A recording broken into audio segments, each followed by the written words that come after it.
ton souffle.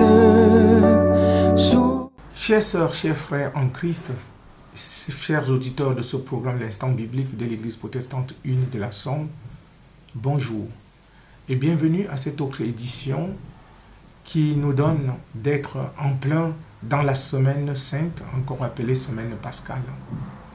Une fois n'est pas coutume, je propose de lire avec vous deux textes bibliques, l'un de l'Ancien Testament, Amos chapitre 4, les versets 12 et 13, et l'autre dans le Nouveau Testament, Matthieu 26, les versets 36 à 39. Je suis Patrice, le pasteur. Je vous donne lecture de ces textes. D'abord, Amos chapitre 4, les versets 12 et 13. C'est pourquoi je te traiterai de la même manière, Israël. Et puisque je te traiterai de la même manière, prépare-toi à la rencontre de ton Dieu, ô Israël. Car voici celui qui a formé les montagnes et créé le vent, et qui fait connaître à l'homme ses pensées, celui qui change l'aurore en ténèbres et qui marche sur les hauteurs de la terre. Son nom est l'Éternel, le Dieu des armées. Notre deuxième lecture est donc dans Matthieu, comme je l'ai annoncé. Et je vous donne la lecture de ce passage. Là-dessus, Jésus alla avec eux dans un lieu appelé Gethsémane, et il dit aux disciples, « Asseyez-vous ici, pendant que je m'éloignerai pour prier. » Il prit avec lui Pierre et les deux fils de Zébédée, et il commença à éprouver de la tristesse et des angoisses. Il leur dit alors, « Mon âme est triste jusqu'à la mort.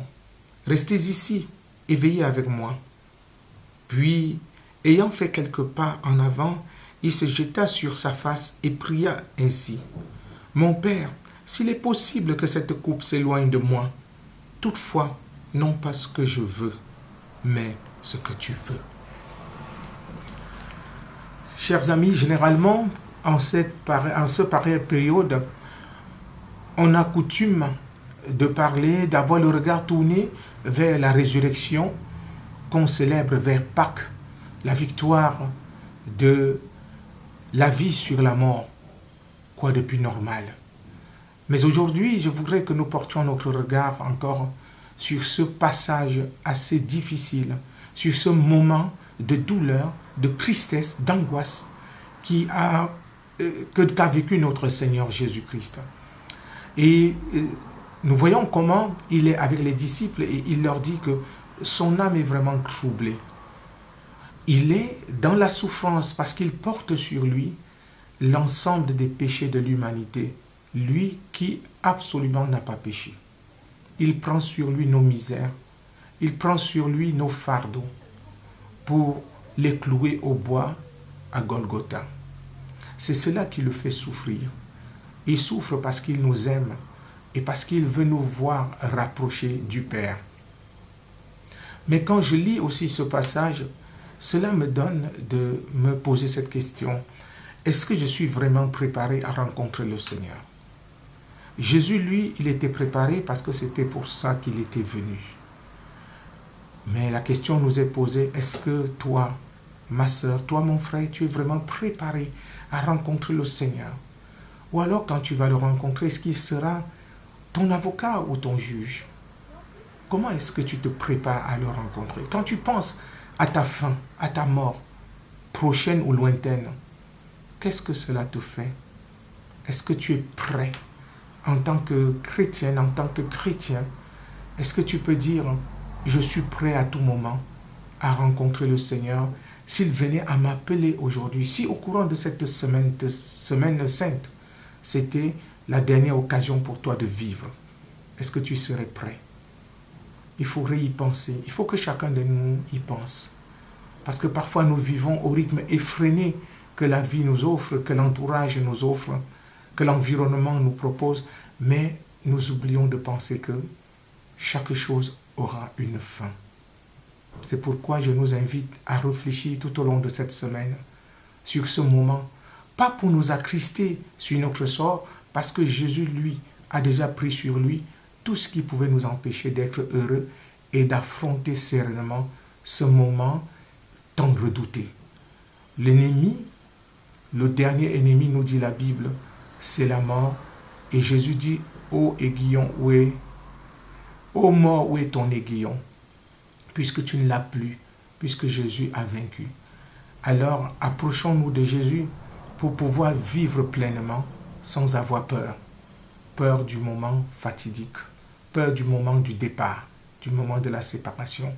Que ce soit plus un moment de rencontre du Seigneur qu'un moment de départ dans un gouffre vide qui fait peur. Ayons confiance parce que notre Seigneur a vaincu la mort, mais il est passé par des moments difficiles pour nous offrir le privilège d'avoir la vie. Prépare-toi à rencontrer ton Dieu. Nous prions.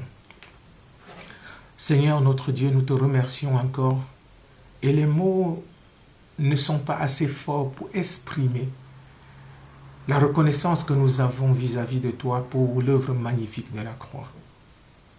Merci encore pour tout. Simplement merci. Et donne-nous de nous préparer à te rencontrer, de nous préparer, Seigneur, à entrer dans l'éternité, dans déjà la dynamique de l'éternité de notre vivant, mais aussi lorsque sera venu le moment où tu nous appelleras, où tu nous recueilleras auprès de toi. Que nous n'ayons pas peur, que nous ne soyons pas détournés ou que nous ne soyons pas dans l'angoisse, parce que l'angoisse, tu l'as prise déjà pour nous.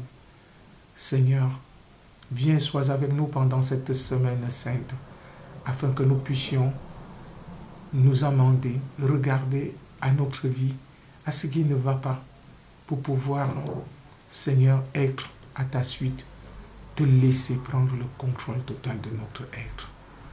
Merci encore pour ta présence dans nos vies. Merci pour ta présence à nos côtés. Merci pour le don de ta vie. Merci Père au nom de Jésus. Amen. Merci à vous pour votre fidélité et rendez-vous la semaine prochaine pour une autre édition de l'Instant biblique. Avant de nous séparer, je propose que nous chantions, encore une fois n'est pas coutume, ce sera un chant exécuté en anglais, mais avec le texte en français. Amazing Grace, la joie infinie. Dieu vous bénisse et vous garde. Bonne semaine sainte et bonne fête de Pâques à toutes et à tous. Au revoir et à très bientôt.